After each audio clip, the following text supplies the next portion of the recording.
Di awal film, kita akan diperlihatkan dengan seorang pria yang bernama Parker. Kala itu ia tengah menyamar menjadi seorang pendeta di tempat karnaval. Dia dan anggota tim lainnya sudah berencana untuk melakukan aksi pencurian besar-besaran dari berangkas pengelola taman hiburan tersebut. Selain dirinya yang menyamar sebagai seorang pendeta, ada juga Melander dan Rose yang menyamar menjadi seorang badut.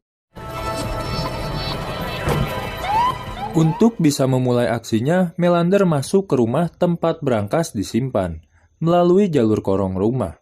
Begitu mereka berhasil masuk kolong, mereka pun segera melepas balon hijau yang menandakan saatnya Parker untuk memainkan perannya. Di situ Parker masuk melalui pintu depan untuk mengalihkan perhatian para penjaga. Dan dengan semudah itu, mereka berhasil masuk dan menyandra seluruh pegawai dan para keamanan di sana. Di dalam berangkas tersebut tersimpan uang dengan jumlah $1 juta.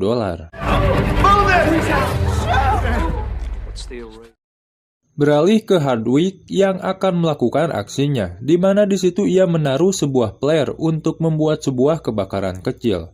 Begitu api merembet, orang-orang akan panik dan berlarian. Saat itulah Parker dan kawan-kawan melarikan diri dari tempat tersebut. Kemudian kita akan diperlihatkan dengan seorang pria yang bernama Carrison, yang merupakan bagian anggota tim Parker. Di situ ia terlihat berpura-pura menjadi seorang pengemudi damkar. Ia bertugas untuk mengangkut tas-tas hasil curian Parker dan kawan-kawan. Setelah itu selesai, mereka pun berpencar dan kembali bertemu di sebuah bangunan tua untuk mengganti kendaraan. Namun saat itu Parker sempat marah ke Hardwick karena tadi ia ceroboh, di mana pada saat membakar flare, ia tidak memperhatikan bahwa di sana ada tabung gas, dan hal tersebut membuat beberapa pengunjung terluka. Beberapa saat setelah itu, semua uang hasil curian mereka pun dipindahkan ke dalam mobil terakhir dan rencana mereka semua berjalan dengan lancar. Saat dalam perjalanan, Melander kagum kepada kinerja Parker tadi. Di situ Melander menawarkannya untuk ikut proyek berikutnya. Namun, untuk mengikuti proyek tersebut, mereka semua harus merelakan hasil curian hari ini untuk menjadi pembayaran suap orang dalam proyek tersebut. Akan tetapi Melander menegaskan kepada mereka bahwasannya uang mereka akan menjadi 10 kali lipat lebih banyak jika proyek itu berhasil. Namun dengan sangat tegas, Parker menolak tawaran tersebut. Karena Melander ini butuh uang bagian Parker, alhasil terjadilah pertengkaran di antara mereka.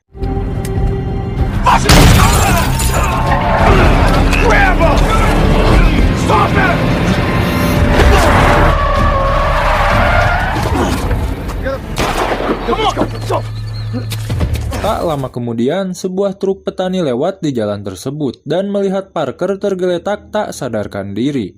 Kemudian para petani itu pun membawa Parker ke rumah sakit untuk menjalani perawatan medis karena luka yang dialami Parker saat itu lumayan cukup parah. Saat tersadar, Parker berpikir bagaimana caranya untuk bisa kabur dari rumah sakit tersebut. Karena berita mengenai perampokan tadi sudah tersebar kemana-mana.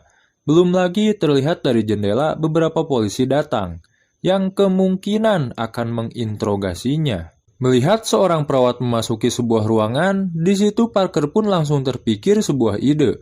Kemudian Parker membuat si perawat tersebut pingsan dan mengambil pakaiannya.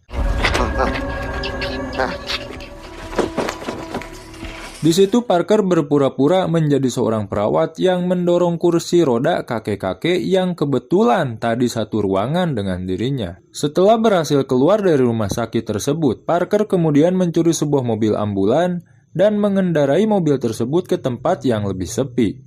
Di situ Parker mencoba mengobati luka-lukanya dengan menggunakan beberapa obat dan peralatan yang ada di dalam mobil ambulan tersebut. Teringat kembali perlakuan Melander dan kawan-kawannya kemarin, membuatnya tak sabar untuk membalas dendam kepada mereka.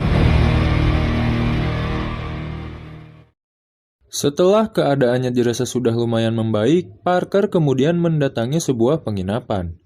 Di situ ia mencuri beberapa barang dari sebuah kamar yang baru saja ditinggalkan oleh penyewanya. Kemudian Parker pun segera pergi meninggalkan tempat tersebut dengan kembali mencuri sebuah mobil yang tengah terparkir di sana.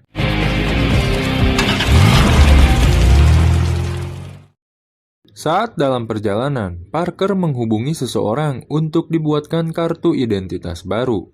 Namun, tentu dengan bayaran yang lumayan cukup besar. Akan tetapi, dokumen yang diminta Parker ini butuh waktu pengerjaan selama 5 hari. Sambil menunggu berkasnya jadi, Parker mencoba mencari tahu di mana posisi Melander dan para anggotanya sekarang. Ia pun menanyakan hal tersebut kepada seseorang yang bernama Harley. Di situ Harley menjelaskan bahwa Melander merupakan anak buah dari mafia terbesar di Las Vegas bernama Mr. Denzinger. Kemudian Harley memberitahukan lokasi kakaknya Hardwick. Siapa tahu kakaknya Hardwick mengetahui keberadaan mereka. Bars on Bourbon Street, plus rock and roll club. Saat malam tiba, Parker mendatangi sebuah klub malam milik kakaknya Hardwick. Di situ ia berhasil menyelinap dan memaksa kakaknya Hardwick untuk memberitahukan posisi adiknya saat ini. Setelah mendapatkan informasi yang cukup, Parker pun langsung pergi dari tempat klub malam tersebut. Di malam itu juga Hardwick mendapati kabar dari kakaknya kalau Parker masih hidup. Mendengar hal itu, Melander dan kawan-kawannya pun ketar-ketir ketakutan. Karena tidak ada pilihan lain, Melander pun menyuruh Hardwick meminta bantuan kepada Denzinger untuk mengirimkan seorang pembunuh bayaran untuk memburu Parker.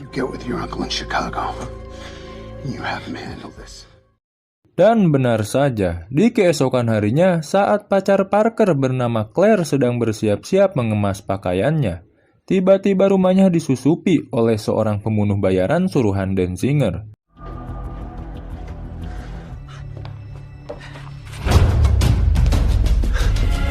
Hampir saja Claire dibunuh. Untungnya Claire sudah terlatih untuk melarikan diri di situasi seperti ini.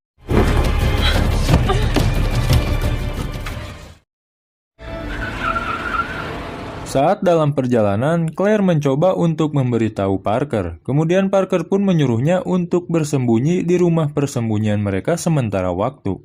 Dan jika dalam beberapa hari Parker tidak ada kabar, maka Claire bisa mengosongkan brankas yang ada di sana dan kabur ke luar negeri. Setelah itu, Parker pun segera menemui Harley. Mereka berbincang terkait dengan beberapa hal. Salah satunya Melander akan melipat gandakan uangnya. Dan intinya, pencurian yang Melander dan para antek-anteknya rencanakan ini tidak main-main. Karena target mereka adalah uang senilai 50 juta dolar. Di situ, Harley juga mengatakan kalau sebaiknya Parker tidak melanjutkan balas dendamnya dan mengambil uang hasil curian kemarin sebagai permintaan maaf Mr. Denzinger. Namun tawaran tersebut Parker langsung tolak mentah-mentah. Karena pengkhianatan yang mereka lakukan sudah keterlaluan. Harley kemudian mengatakan sesuatu di mana rencana Melander yang akan dilakukan di Palm Beach tidak akan berjalan dengan mulus karena Palm Beach terkenal akan kota yang dipenuhi penjagaan yang ketat. Apalagi kalau kesana hanya dengan menyewa rumah saja, pasti langsung ketahuan polisi. Akan tetapi Parker mengatakan bagaimana jika mereka tak menyewa rumah, melainkan membelinya. Nah, dari sanalah kita akan diperkenalkan dengan seorang wanita cantik yang bernama Leslie. Leslie merupakan seorang agen properti atau penjual rumah. Beberapa hari ini Leslie belum juga mendapatkan klien yang akan membeli rumah. Walaupun salah satu rekan kerjanya banyak sekali mendapatkan klien. Melihat hal tersebut, Leslie pun diam-diam menjebak temannya dan berhasil mencuri salah satu kontak kliennya. Dan klien tersebut tak lain dan tak bukan adalah Parker. Siang itu mereka berdua bertemu untuk berkeliling meninjau rumah-rumah mewah yang ada di sekitaran pantai. Namun, tujuan Parker sebenarnya bukanlah untuk membeli rumah, melainkan penyamaran agar Parker bisa tahu rumah yang mana yang telah dibeli oleh Melander dan kawan-kawannya untuk dijadikan markas. Sepulangnya dari sana, Leslie semakin penasaran dengan Parker. Di situ ia mencoba mengeceknya melalui situs keuangan. Ternyata Parker sendiri menyamar dengan nama samaran Daniel. Dan pas dicek di nama tersebut, ia tidak memiliki track record keuangan sama sekali. Kemudian Leslie juga iseng-iseng mencoba mengecek nama Rodrigo yang merupakan nama Melander. Dan hasilnya juga sama, tak jauh beda. Mengetahui hal tersebut, Leslie pun menjadi semakin putus asa karena mendapatkan klien bodong di saat lagi butuh-butuhnya uang.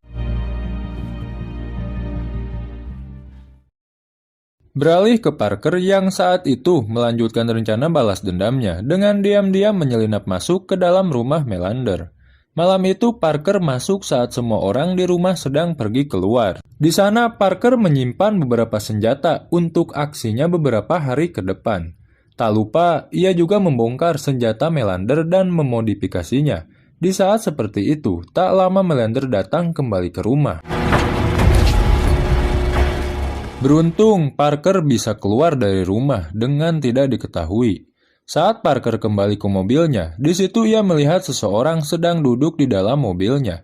Dan ternyata itu adalah Leslie. Malam itu Leslie mencoba menggoda Parker. Akan tetapi Parker berpikir kalau Leslie sedang disuruh oleh seseorang untuk menjebaknya. Kemudian Leslie pun menjelaskan bagaimana ia bisa tahu soal Parker yang membohong soal identitasnya, termasuk soal Melander. Mereka berdua pun memutuskan untuk singgah ke kantor Leslie untuk berbincang lebih lanjut. Di situ Leslie menjelaskan kalau saat ini ia benar-benar sedang butuh uang, dan sekarang ia bersedia untuk bekerja sama dengan Parker dalam hal apapun.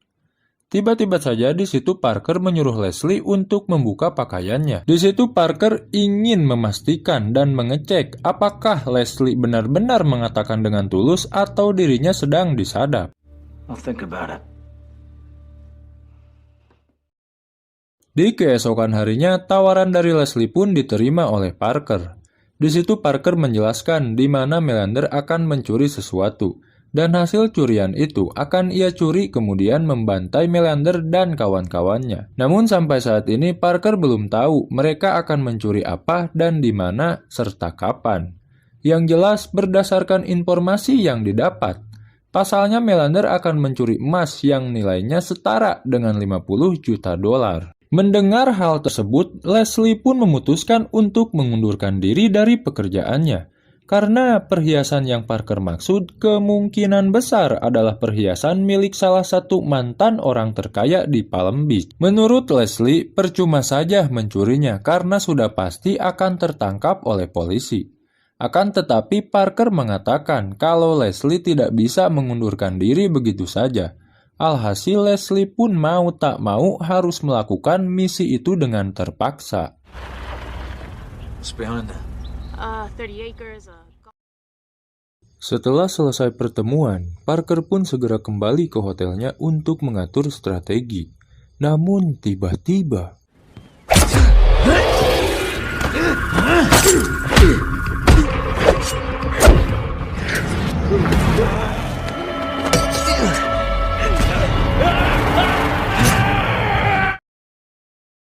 hitman yang dikirim Denzinger mencoba untuk membunuhnya. Walaupun Parker berhasil menghabisi hitman tersebut, akan tetapi ia harus terluka parah. Di keesokan harinya, akibat kematian hitman yang jatuh dari hotel membuat polisi bernama John mendatangi rumah Leslie. Di situ John mengajukan beberapa pertanyaan terkait hubungannya dengan Parker. Namun, beruntung, John sama sekali tidak menaruh rasa curiga kepada Leslie. Begitu John pergi, barulah Leslie panik karena dari tadi ia sebenarnya sudah menyadari kedatangan Parker yang sudah terluka parah. Di situ Parker meminta bantuan kepada Leslie. Okay, I can do that. Saat malam tiba, Melander dan kawan-kawannya sudah bersiap untuk melakukan aksi pencurian besar-besaran. Hardwick bertugas membawa speedboat untuk memantau acara lelang. Begitu saat bom telah aktif dan orang-orang berlarian karena ketakutan, saat itulah Melander dan yang lainnya muncul yang menyamar menjadi seorang damkar.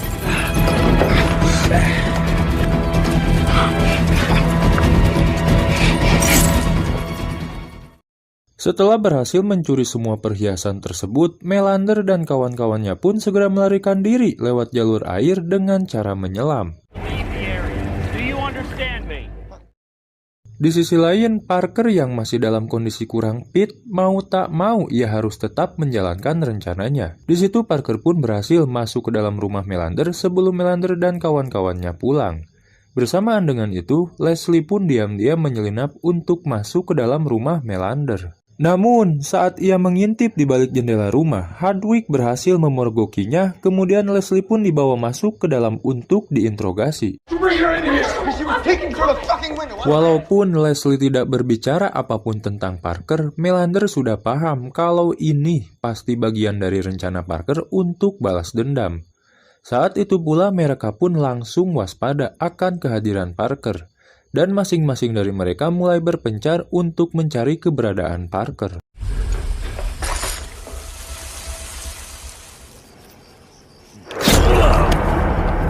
Setelah beberapa lama, Ross tidak muncul juga. Hal itu membuat Melander yakin bahwa Ross telah berhasil dibunuh. Kemudian di situ ia pun memaksa Hardwick untuk pergi mencari keberadaan Parker. Sementara Garrison bertugas untuk mengawasi Leslie. Point the fucking gun at me, I'm fucking going. Tak lama dari itu, Melander berhasil menemukan Parker. Namun, saat akan menembaknya dari belakang, senjata yang ia gunakan tidak berfungsi karena senjata tersebut sudah dimodifikasi oleh Parker pada hari sebelumnya. Setelah berhasil membunuh Melander dan Garrison, tak lama kemudian Hardwick muncul dan menyandera Leslie. Di situ Hardwick sempat menawarkan opsi damai dengan membagi dua hasil curian emas tadi. Namun Parker tak mau dengan tawaran tersebut, alhasil